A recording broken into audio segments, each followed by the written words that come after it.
Bonjour à toutes et à tous, merci d'être avec nous pour cette table ronde spéciale Patrimonia 2023 consacrée à Selensia Patrimoine. Et oui, c'est un nouveau nom, mais vous connaissez certainement l'ancien nom d'AGEAS Patrimoine. On en parle tout de suite avec notre invité, bien entendu, Olivier Samin. Bonjour. Bonjour Vincent. Vous êtes le directeur du développement et du marketing de Selensia Patrimoine. Absolument. Merci d'avoir accepté notre invitation. Aujourd'hui, on va parler des nouvelles ambitions de Selensia Patrimoine, désormais propriété de la Caraque. Et pour vous interroger, nos deux experts, c'est le principe de l'émission, Benoît Lambard. Bonjour Benoît. Bonjour Vincent. Vous êtes président de Maison Laplace et bonjour Henri Masdeval. Bonjour. Vous êtes président du groupement Actualis Associés, PDG de Valoret Finance. Un petit mot quand même de Selensia Patrimoine. Déjà, pourquoi ce changement de nom? Alors, tout simplement parce que nous avons changé d'actionnaire.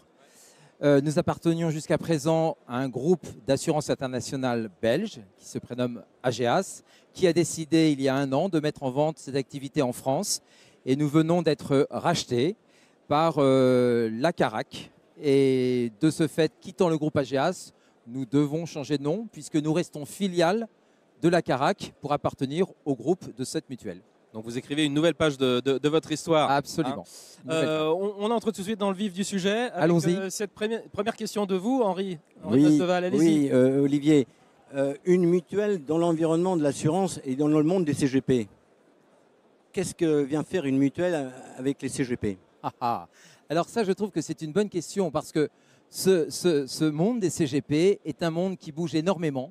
C'est un monde extrêmement actif. Vous en êtes des témoins, vous en êtes des acteurs. C'est un monde qui attire beaucoup d'intervenants. Je ne parle évidemment de ceux que vous connaissez peut-être. Je pense à Benoît sur des fonds d'investissement qui interviennent. Eh bien, une mutuelle, comme d'autres acteurs, s'intéresse à ce marché parce qu'une mutuelle, elle aussi, a besoin de faire évoluer son business model et de s'adapter aussi à un environnement qui évolue.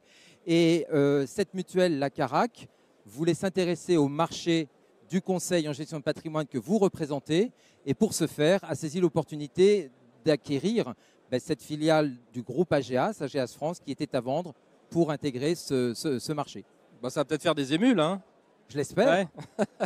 Benoît Lombard, Oui, votre question. Est-ce que, mon cher Olivier, est-ce que tu as quelques chiffres à nous donner sur la Caraque, ton nouveau nom et AGEAS? Oui, alors bon, quelques chiffres assez sommaires néanmoins.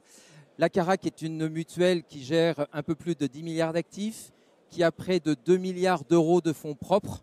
Donc c'est une mutuelle solide, qui a les moyens de... C'est les anciens combattants, hein? Et les à la anciens base. combattants. À la base, oui, absolument. Donc une mutuelle solide qui a les moyens de son développement. C'est une mutuelle solide qui va fêter l'année prochaine ses 100 ans d'existence, créée en 1924.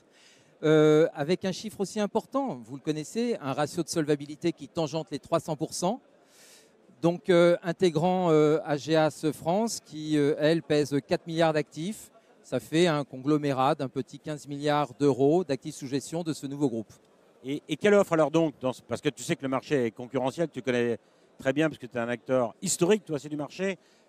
Qu'est-ce que tu vas offrir de plus avec ton nouvel actionnaire dans le cadre de cette nouvelle entité? Alors, dans le cadre de cette nouvelle entité, à ce jour, je rappelle qu'au moment où nous nous parlons, ce rapprochement est tout récent puisqu'il date de 2 jours ouvrés. Ça s'est conclu la semaine dernière officiellement. Le closing est récent. Le closing a été fait la semaine dernière.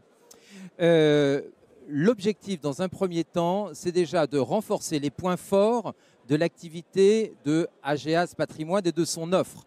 AGEAS Patrimoine a quelques éléments de distinction par rapport à d'autres acteurs. Il y en a beaucoup autour de nous aujourd'hui, avec des endroits où nous proposons certaines choses où les acteurs traditionnels ne vont pas ou ne vont plus. Je vais citer 2 exemples. Le premier, c'est sur notre agilité et réactivité au référencement de support. Vous en savez quelque chose, messieurs. L'objectif pour vos fournisseurs assureurs, ce n'est pas de vous proposer 3000 supports, mais c'est de référencer celui que vous lui demandez au moment où vous en exprimez la demande. On est là pour ça. Ça, c'est le premier exemple. Et peut-être le deuxième exemple, même si on est dans un environnement où tout le monde s'y réintéresse, je veux parler du fonds en euros. Aujourd'hui, le fonds en euros, aujourd'hui et même précédemment, a toujours été accessible dans la maison AGEAS. et ce sans contrainte de ratio unité de compte euro. Donc ça fait partie des éléments qui peuvent être très utiles pour vous, notamment en termes de développement, en utilisant, j'aime bien cet exemple, l'euro comme outil d'accès à l'unité de compte. Il reprend un petit peu du poil de la bête, on dirait, hein, Absolument. le fonds euro en ce moment, avec la hausse des taux, bien entendu. Henri Alors, Marteval. bon, je reviens encore sur l'aspect mutuel. Le fait que la Carac est historiquement une mutuelle liée surtout à la retraite, est-ce qu'il ne va pas être trop tentant de la part de Silencia à proposer plus de produits sur la retraite que sur l'assureur classique habituel? Oui, alors Est-ce qu'il y a pas une... ça c'est effectivement aussi une bonne question et ça fait partie de toutes les réflexions qu'on est en train d'entamer, qui ont déjà démarré, pour réfléchir et optimiser au mieux les synergies entre la culture d'un mutualiste et la culture d'AGEAS Patrimoine plus traditionnelle dans notre mode de fonctionnement. Et des réflexions sont ouvertes, pas nécessairement à ce stade en termes d'offres très précises, mais l'objectif c'est bien de rassembler le meilleur des deux mondes dans cette nouvelle structure, c'est Lancia. Alors, mais également, je dirais un peu plus loin, bon, il y a rapprochement, la notion back-office, elle est privilégiée de la part des CGP aujourd'hui. Elle est essentielle. Essentielle. Alors là, aujourd'hui, un back-office mutualiste, un back-office assureur, comment vous allez faire? C'est très simple. On garde deux back-office puisque nous restons deux entités. Donc la Carac continue d'évoluer et de gérer son propre back-office sur ses propres activités.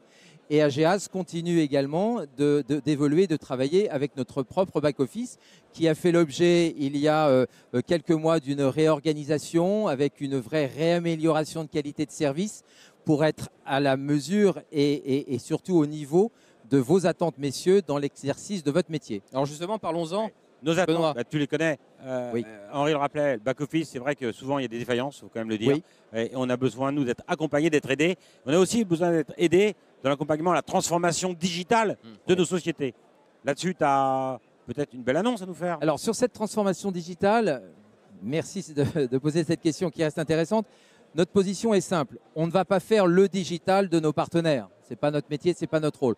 En revanche, notre rôle, à l'instar de ce que j'évoquais sur les référencements de support, c'est d'être dans cette mentalité de l'architecture ouverte et d'avoir du digital et des outils qui puissent communiquer avec les autres. C'est ça pour nous notre position. Et d'ouvrir, AGEAS a été historiquement un des premiers à mettre en place des transferts de contexte en API avec Harvest, pour ne pas citer un des acteurs.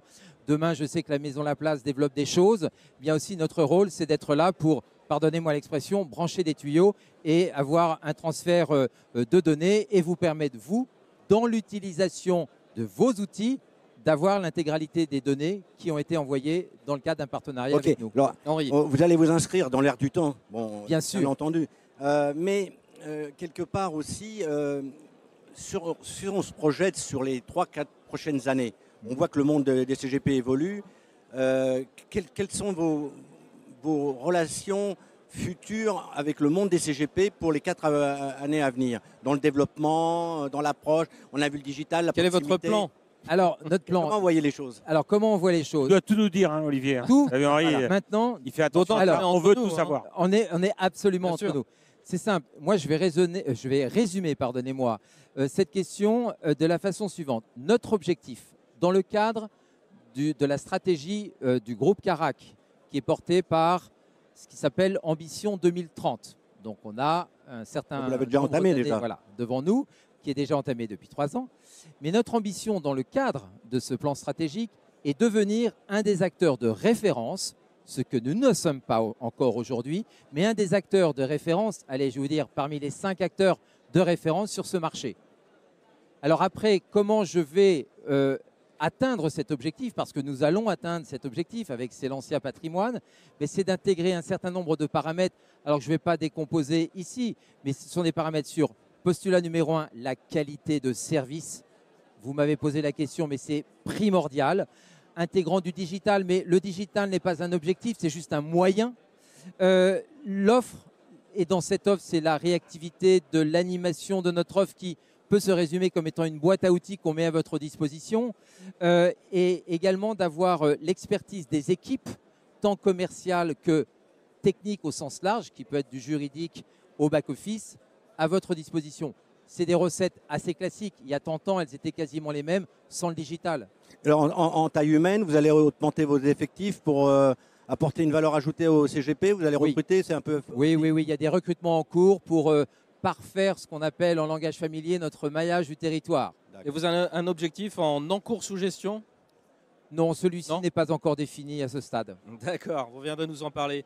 Benoît Lombard, peut-être sur la RSE, non? Oui, bien sûr. On parlait de transformation digitale, transformation énergétique.